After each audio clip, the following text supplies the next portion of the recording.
Bien-aimés dans le Seigneur, je bénis le Seigneur pour cette journée, toujours dans le cadre de notre émission Le son de la trompette. Aujourd'hui, j'avais voulu qu'on puisse partager sur la colère. Bien-aimés, nous savons une chose, que dans notre nature, en tant qu'homme, en tant qu'être humain, la colère est liée à notre nature. La colère, c'est parmi les sentiments que nous avons au fond de nous. Nous avons des sentiments de joie, nous avons des sentiments de tristesse, nous avons l'amertume, nous avons des sentiments de colère que nous avons. Mais aujourd'hui, parmi tous les sentiments que l'être humain peut avoir, j'avais voulu qu'on puisse au moins parler sur la colère, sur les effets néfastes de la colère. Bien aimé, on ne peut pas dissocier l'être humain de ces sentiments-là. Depuis notre naissance, lorsque tu vois un bébé qui est né, tu ne verras jamais le bébé, personne ne l'apprendra comment se fâcher. Donc c'est quelque chose, même un bébé peut s'énerver. Pourquoi? Parce que c'est quelque chose qui est lié à sa nature. Voilà pourquoi on ne peut pas dissocier l'être humain de ces sentiments-là. Mais le problème que nous avons, parmi les sentiments que nous avons, c'est lorsque nous donnons accès à un de sentiments pour que ce sentiment puisse devenir un sentiment roi, un sentiment qui règne sur tous les autres sentiments. Bien aimé, l'être humain, lorsqu'il est en face d'une situation, dans la plupart des cas, nous réagissons. Donc, nous rentrons au fond de nous et nous laissons ressortir ce qui est en nous. C'est ça qui fait que face à une situation de tristesse, tu vois l'amertume sortir. Face à une situation qui t'apporte beaucoup de joie, on voit la joie remonter sur la surface. Lorsque tu es face à une situation qui t'effiste, tu vois la colère remonter à la surface. Donc, pour chaque situation, Dieu a fait en sorte que l'être humain puisse réagir d'une façon qui est différente.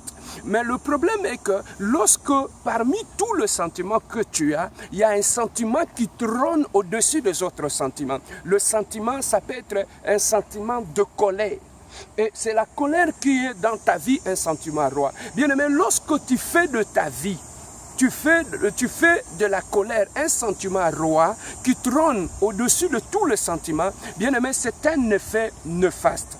Donc, même lorsqu'on voit par rapport à la santé de l'homme, bien aimé, la colère, bien aimé, est néfaste pour la santé de l'homme. La colère, bien aimé, peut réduire ta vie. La colère, bien aimé, peut te précipiter, aller vers la tombe.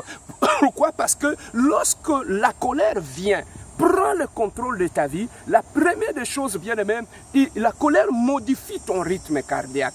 La colère, bien aimé, modifie des paramètres dans ton corps et qui peut te rendre malade. Selon les études que beaucoup de chercheurs ont fait, ils ont compris une chose, que la colère est très néfaste pour la santé de l'être humain. La colère peut détruire même la santé de l'être humain. Voilà pourquoi c'est un sentiment par rapport auquel nous devons faire très attention si nous voulons vivre bien, si nous voulons avoir une bonne santé. Bien aimé, faisons très attention à ces sentiments-là. Bien aimé, la colère, c'est un sentiment qu'on peut corriger, qu'on peut contrôler, qu'on peut corriger cela. Étant un enfant de Dieu, nous avons l'aide du Saint-Esprit qui peut nous aider, bien aimé, à rétablir de l'équilibre parmi tous nos sentiments. Il n'y a qu'une seule chose qui peut nous aider à rétablir de l'ordre dans nos sentiments. Bien aimé, il n'y a que le Saint-Esprit qui peut nous aider à faire en sorte que tous les sentiments soient sur le même pied d'égalité, que tout soit sous le contrôle du Saint-Esprit. Mais lorsque tu es un enfant de Dieu, tous ces sentiments, la tristesse, la colère, l'amertume, tous ces sentiments, lorsqu'on les laisse au-dessus du Saint-Esprit, automatiquement, bien aimé, ça te sera très difficile. Voilà pourquoi nous avons dit que la colère est un sentiment qui est néfaste pour la santé, parce que ça peut bousiller même, on nous dit même, ça attaque même notre système immunitaire. Et ça peut détruire même notre système immunitaire. Ça peut amener des maladies comme des hypertensions, comme des hypotensions, beaucoup de maladies comme des cardiaques. Donc ça peut créer un problème dans notre vie en tant qu'enfant de Dieu. Alors ça, c'est d'abord sur le plan de la santé de l'être humain que la colère est très néfaste. Bien aimé, même que ce soit dans notre vie de tous les jours.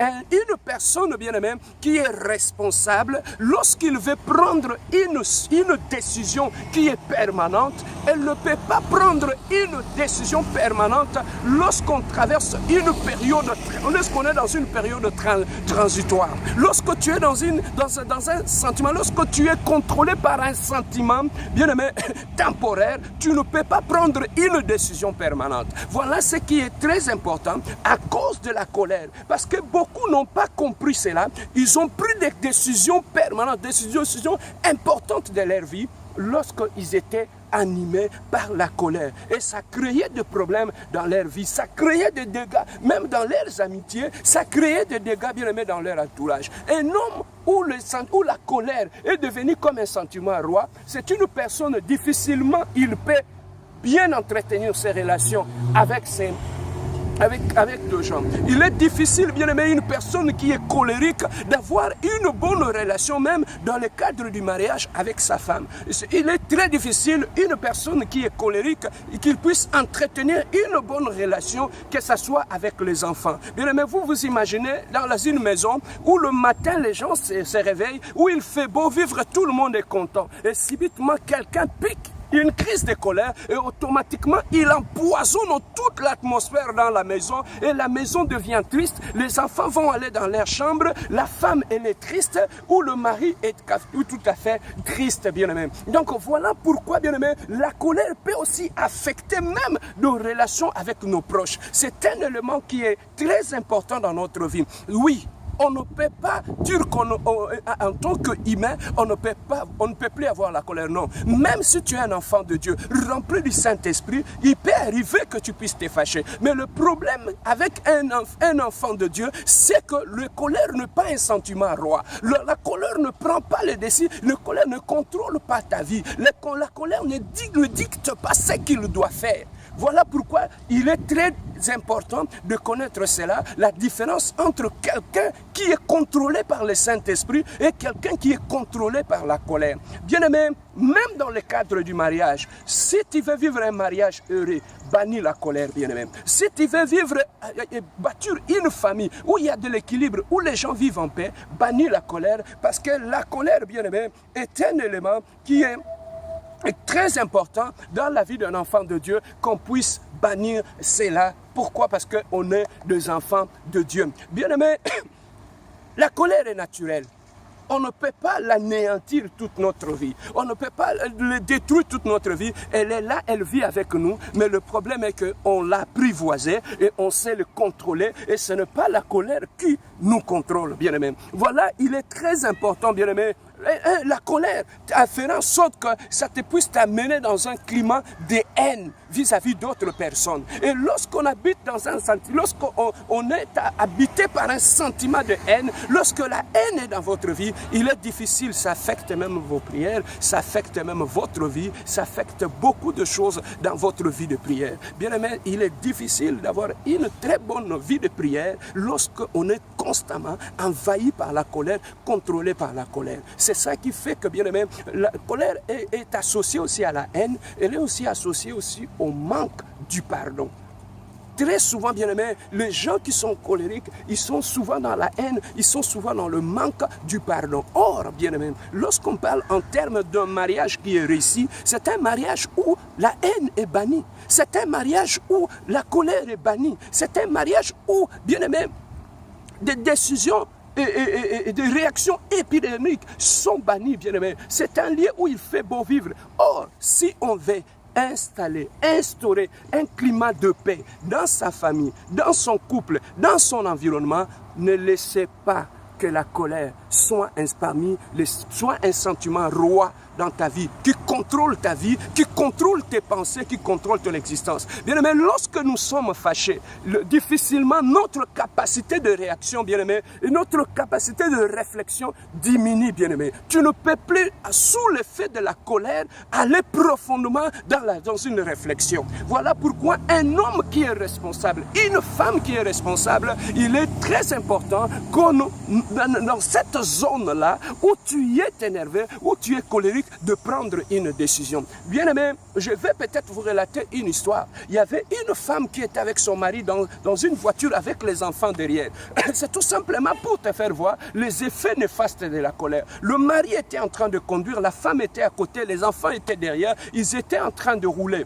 Bien-aimé, subitement, la femme a commencé, elle était tellement énervée, elle a commencé à crier sur son mari, elle a commencé à dire de mauvaises choses sur son mari, et le mari qui conduisait, lui aussi s'est mis dans un état de colère qui a été causé par la femme, et sa capacité de réaction était devenue tellement petite que lorsqu'il y a eu un obstacle, automatiquement, le monsieur qui conduisait, et ils se sont retrouvés dans le ravin, tout simplement pourquoi? Parce qu'il avait perdu le contrôle de son auto. Pourquoi? Parce qu'on lui a mis dans un état de colère et sa capacité de réaction et de jugement avait été affectée. Et l'homme s'est retrouvé dans le ravin et c'était un accident. Donc voilà comment la colère peut partir d'une personne et affecter une autre personne et créer un problème au sein de la famille. Voilà pourquoi, bien-aimé, Dieu t'appelle à être un responsable. Dieu t'appelle, tu es une femme responsable, même une femme, bien-aimée, la colère n'est pas une bonne chose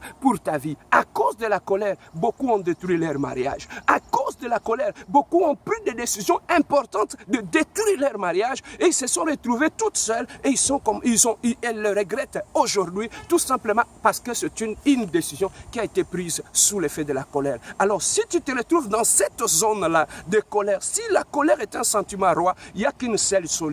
C'est la prière. Commencez d'abord par prier. Demandez l'aide du Saint-Esprit. Et le Saint-Esprit, lorsqu'il viendra, il t'aidera. La deuxième des choses, il faut commencer à éduquer, à apprivoiser ta colère, à éduquer, à changer tes habitudes. Lorsque tu sens que tu es en face de quelque chose qui va t'amener dans cette zone-là, apprendre à connaître les limites et à reculer. Même dans le mariage, lorsque tu sens que la flamme commence à monter, ça crie, ça dit des choses. Bien aimé, la meilleure des choses, quitte cette pièce-là, sors dehors, va prendre un peu de l'air, ça va baisser la température et tu vas revenir et prendre une très bonne décision. Beaucoup, il y a eu des meurtres dans des couples, tout simplement pourquoi? Parce que la colère est partie d'une personne, ça a affecté l'autre personne et ça fait en sorte que ça a mené l'autre personne à réduire sa capacité de jugement et à commettre l'irréparable. Voilà comment la colère peut être néfaste dans la vie d'un enfant de Dieu, dans la vie d'un responsable, dans la vie d'un enfant, d'un enfant de Dieu. Et il est très important, bien-aimé, si tu te retrouves dans cette zone-là, prie Dieu, il est capable de rétablir la paix et l'équilibre de l'ordre dans tes émotions. Le Saint-Esprit est capable de faire ce travail-là, de rétablir de l'ordre dans tes sentiments et de t'aider à apprivoiser ta colère pour que tu sois béni. Oui, bien-aimé, passez plus le temps dans la prière et qu'on évite toutes les situations qui peuvent t'amener à sortir de ton contrôle. Ça sera une bonne chose. Que Dieu puisse vous bénir. Si ce message vous a plu, vous pouvez le partager. C'était votre serviteur, le pasteur Serge Bia de l'église La Compassion à Montréal. Que Dieu vous bénisse. Bye bye.